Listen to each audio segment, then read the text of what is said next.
Le secret de la chambre jaune. Chapitre 8. Le juge d'instruction interroge mademoiselle Stangerson. 5 minutes plus tard, Joseph Rouletabille se penchait sur les empreintes de pas découvertes dans le parc, sous la fenêtre même du vestibule, quand un homme, qui devait être un serviteur du château, vint à nous à grande enjambée, et cria à monsieur Robert Darzac qui descendait du pavillon. Vous savez, monsieur Robert, que le juge d'instruction est en train d'interroger mademoiselle. Monsieur Robert Darzac nous jeta aussitôt une vague d'excuses et se prit à courir dans la direction du château. L'homme courut derrière lui. Si le cadavre parle, fis-je, cela va devenir intéressant. Il faut savoir, dit mon ami, allons au château. Et il m'entraîna. Mais au château, un gendarme placé dans le vestibule nous interdit l'accès de l'escalier du premier étage. Nous dûmes attendre. Pendant ce temps-là, voici ce qui se passait dans la chambre de la victime. Le médecin de la famille, trouvant que mademoiselle Stangerson allait beaucoup mieux, mais craignant une rechute fatale qui ne permettrait plus de l'interroger, avait cru de son devoir d'avertir le juge d'instruction, et celui-ci avait résolu de procéder immédiatement à un bref interrogatoire. À cet interrogatoire assistèrent monsieur de Marquet, le greffier, monsieur Stangerson, le médecin. Je me suis procuré plus tard, au moment du procès, le texte de cet interrogatoire. Le voici dans toute sa sécheresse juridique. Demande. Sans trop vous fatiguer, êtes-vous capable, mademoiselle, de nous donner quelques détails nécessaires sur l'affreux attentat dont vous avez été victime? Réponse.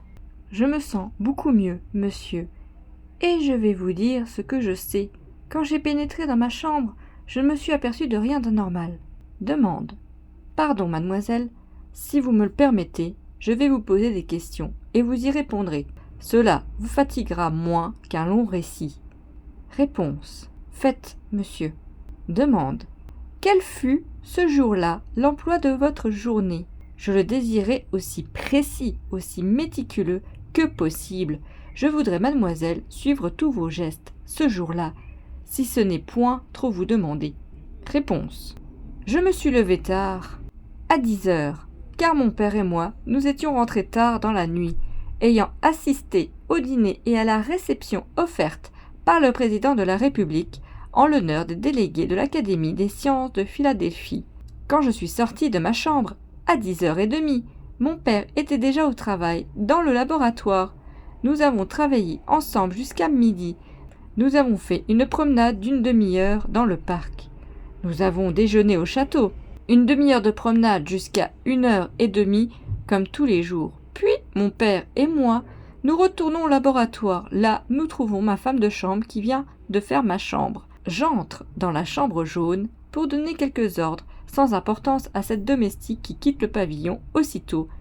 Et je me remets au travail avec mon père. À 5h, nous quittons le pavillon pour une nouvelle promenade et le thé. Demande. Au moment de sortir, à 5h, êtes-vous entré dans votre chambre? Réponse. Non, monsieur, c'est mon père qui est entré dans ma chambre pour y chercher, sur ma prière, mon chapeau. Demande. Et il n'y a rien vu de suspect? Réponse de monsieur Stangerson. Évidemment non, monsieur. Demande. Du reste, il est à peu près sûr que l'assassin n'était pas encore sous le lit, à ce moment-là. Quand vous êtes parti, la porte de la chambre n'avait pas été fermée à clé? Mademoiselle Stangerson. Non, nous n'avions aucune raison pour cela. Demande. Vous avez été combien de temps parti du pavillon à ce moment-là, monsieur Stangerson et vous? Réponse. 1 heure environ. Demande. C'est pendant cette heure-là, sans doute, que l'assassin s'est introduit dans le pavillon. Mais comment? On ne le sait pas. On trouve bien dans le parc des traces de pas qui s'en vont de la fenêtre du vestibule. On n'en trouve point qui y viennent. Aviez-vous remarqué que la fenêtre du vestibule fut ouverte quand vous êtes sorti avec votre père? Réponse. Je ne m'en souviens pas. Réponse de monsieur Stangerson. Elle était fermée. Demande. Et quand vous êtes rentré? Réponse de mademoiselle Stangerson. Je n'ai pas fait attention. Réponse de monsieur Stangerson. Elle était encore fermée. Je m'en souviens très bien car, en rentrant, j'ai dit tout haut, vraiment, pendant notre absence, le père Jacques aurait pu ouvrir. Demande. Étrange, étrange. Rappelez-vous, monsieur Stangerson, que le père Jacques, en votre absence, et avant de sortir, l'avait ouverte. Vous êtes donc rentré à 6 heures dans le laboratoire et vous êtes remis au travail ? Réponse de mademoiselle Stangerson. Oui, monsieur. Demande. Et vous n'avez plus quitté le laboratoire depuis cette heure-là, jusqu'au moment où vous êtes entré dans votre chambre ? Réponse de monsieur Stangerson. Ni ma fille, ni moi, monsieur. Nous avions un travail tellement pressé que nous ne perdions pas une minute. C'est à ce point que nous négligeons toute autre chose. Demande. Vous avez dîné dans le laboratoire ? Réponse. Oui, pour la même raison. Demande.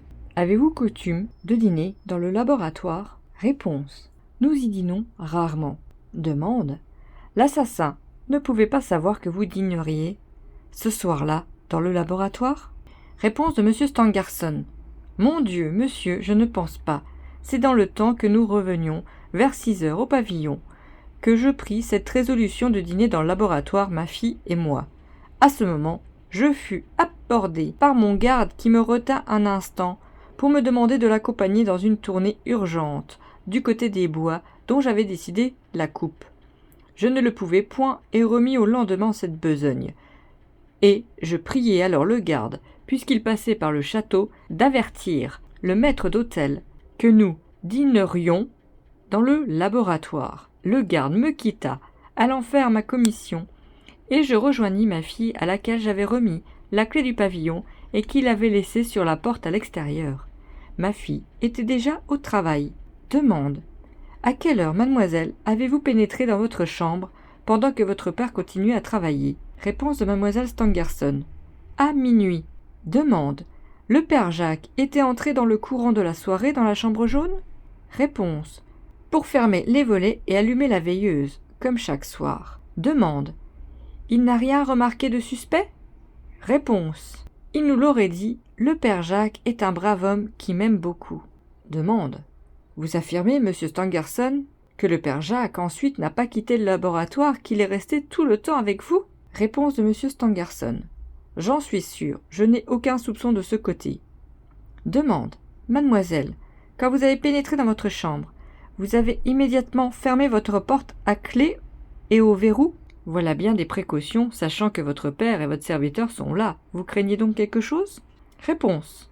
Mon père n'allait pas tarder à rentrer au château, et le père Jacques à aller se coucher, et puis, en effet, je craignais quelque chose. Demande. Vous craignez si bien quelque chose que vous avez emprunté le revolver du père Jacques sans le lui dire ? Réponse.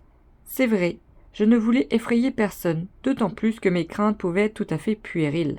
Demande. Et que craignez-vous donc ? Réponse. Je ne saurais au juste vous le dire. Depuis plusieurs nuits, il me semblait entendre dans le parc et hors du parc autour du pavillon des bruits insolites. Quelquefois des pas, des craquements de branches.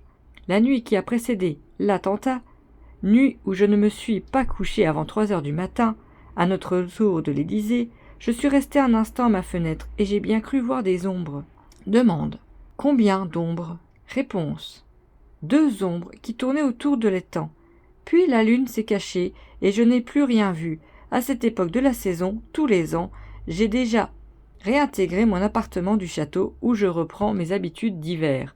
Mais cette année, je m'étais dit que je quitterais le pavillon que lorsque mon père aurait terminé, pour l'Académie des sciences, le résumé de ses travaux sur la dissociation de la matière. Je ne voulais pas que cette œuvre considérable, qui allait être achevée dans quelques jours, fût troublée par un changement quelconque dans nos habitudes immédiates. Vous comprenez que je n'ai point voulu parler à mon père de mes craintes enfantines et que je les ai tues au père Jacques qui n'aurait pu tenir sa langue.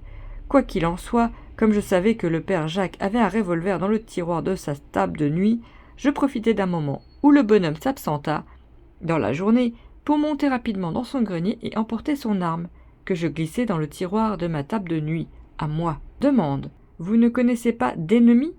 Réponse. Aucun. Demande. Vous comprendrez, mademoiselle, que ces précautions exceptionnelles sont faites pour surprendre. Réponse de monsieur Stangerson. Évidemment, mon enfant, voilà des précautions bien surprenantes. Réponse. Non. Je vous dis que, depuis 2 nuits, je n'étais pas tranquille, mais pas tranquille du tout. Réponse de monsieur Stangerson. Tu aurais dû me parler de cela. Tu es impardonnable. Nous aurions évité un malheur. Demande. La porte de la chambre jaune. Fermez, mademoiselle. Vous vous couchez? Réponse. Oui, et très fatiguée, je dors tout de suite. Demande. La veilleuse était restée allumée? Réponse. Oui, mais elle répand une très faible clarté. Demande. Alors, mademoiselle, dites ce qui est arrivé. Réponse. Je ne sais pas, s'il y avait longtemps que je dormais, mais soudain je me réveille, je poussai un grand cri. Réponse de M. Stangerson. Oui, un cri horrible, à l'assassin, je l'ai encore dans les oreilles. Demande. Vous poussez un grand cri? Réponse.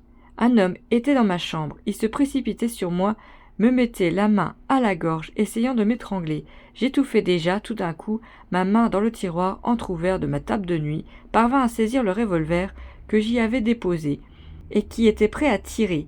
À ce moment, l'homme me fit rouler à bas de mon lit, et brandit sur ma tête une espèce de masse.